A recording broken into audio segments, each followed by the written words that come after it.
Apple did not build a phone company. It built a closed ecosystem. Most people think Apple wins because of design, or branding, or premium pricing. Those matter. But they are not the core advantage. Apple's real advantage is structural.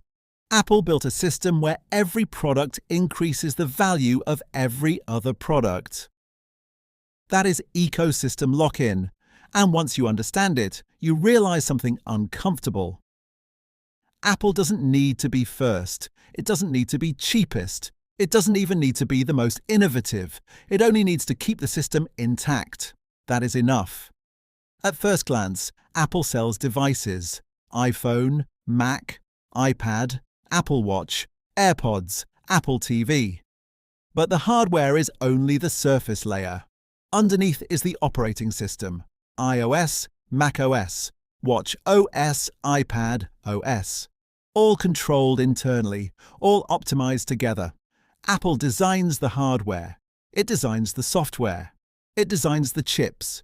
It controls the App Store. It controls payments inside the App Store. It controls accessories through certification programs. That vertical control creates cohesion. Cohesion creates consistency. Consistency creates habit. Habit creates dependence. And dependence creates lock-in. Most companies compete at the product level. Apple competes at the ecosystem level. When you buy an iPhone, you are not buying a phone. You are entering a network. Your photos sync automatically to your Mac. Your messages appear on your iPad. Your AirPods switch between devices seamlessly. Your Apple Watch unlocks your Mac. Your passwords sync through iCloud. Each connection makes switching harder. Because leaving is not just replacing a phone, it is replacing a system. This is where the moat forms. The more devices you add, the stronger the integration becomes. The stronger the integration becomes, the higher the switching cost.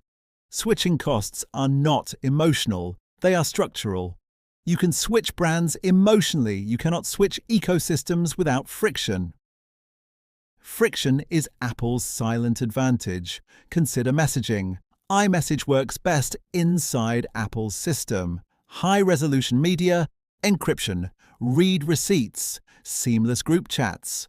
When one user leaves the ecosystem, the experience degrades. That social friction reinforces retention. Consider AirDrop, instant file transfers, no setup, no cables, no compatibility issues. Once you rely on that convenience, alternatives feel inefficient. Consider Apple Watch. It functions best with iPhone.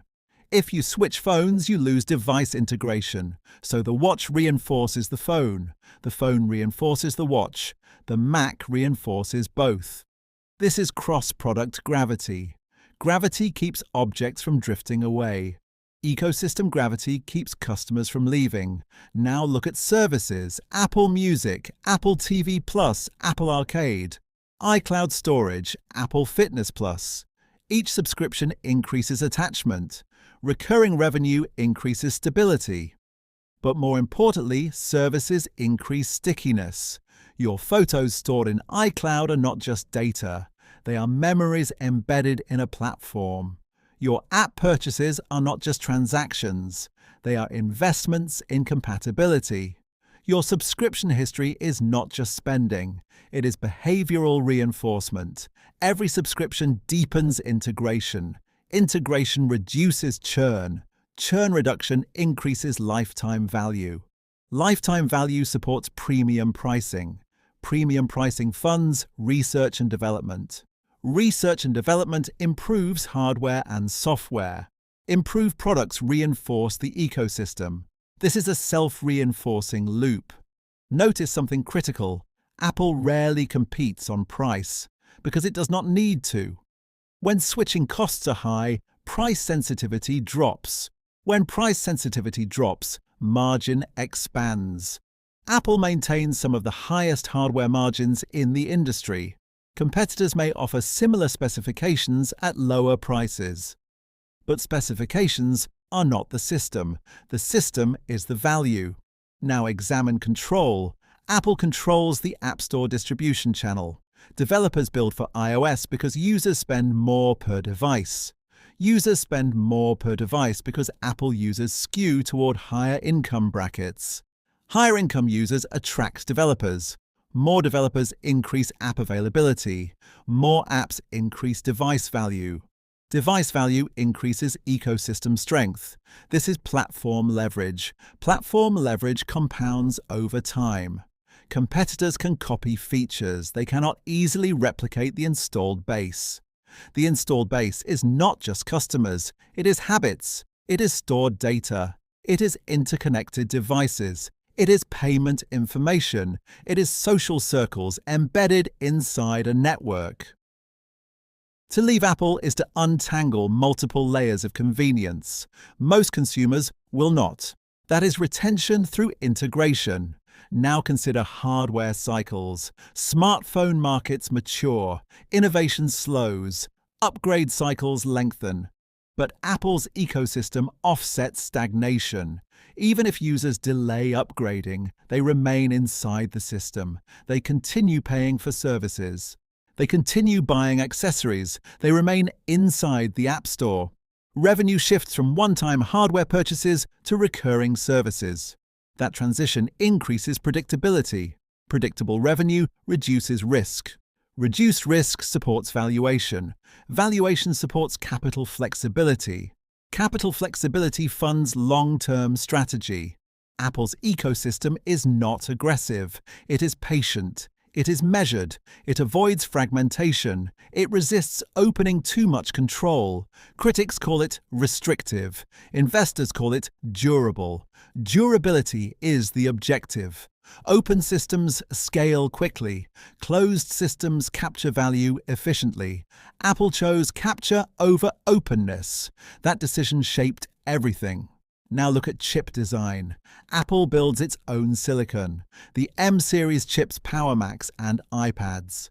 Custom silicon increases performance per watt. Better efficiency improves battery life. Better battery life improves user satisfaction. User satisfaction increases retention. Retention strengthens ecosystem stability. Even at the hardware level, integration compounds. Apple reduces dependency on external suppliers. Supplier independence increases control. Control increases margin.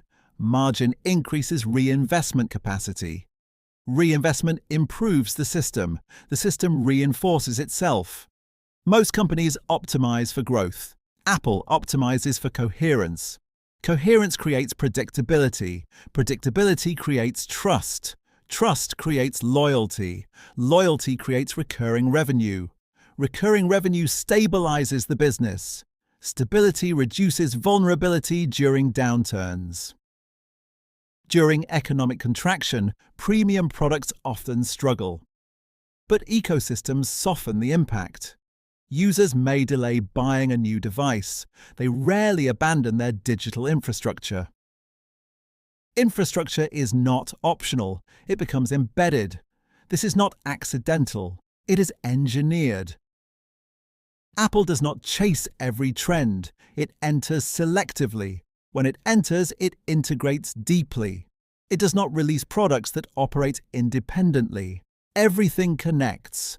Connection is the strategy. The risk is regulatory pressure. Governments question platform control. Antitrust scrutiny increases. App Store policies face challenges. If forced openness increases, margin compression could follow. But even in partial opening scenarios, the installed base remains. Habits do not disappear overnight.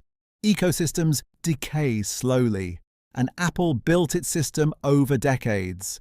The longer a system exists, the harder it is to disrupt. Competitors can attack features. They struggle to attack inertia. Inertia is the quiet moat. Apple's ecosystem is not loud.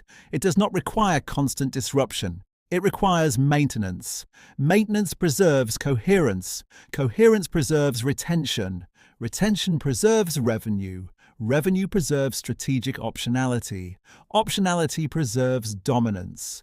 Apple does not need to win every product category. It only needs to prevent fragmentation inside its own. As long as users remain inside the ecosystem, the machine continues. Devices connect, services renew, apps generate revenue, accessories attach, data accumulates, habits deepen, and switching costs rise. Apple is not just selling hardware, it is reinforcing gravity. And gravity does not need to move fast, it only needs to hold.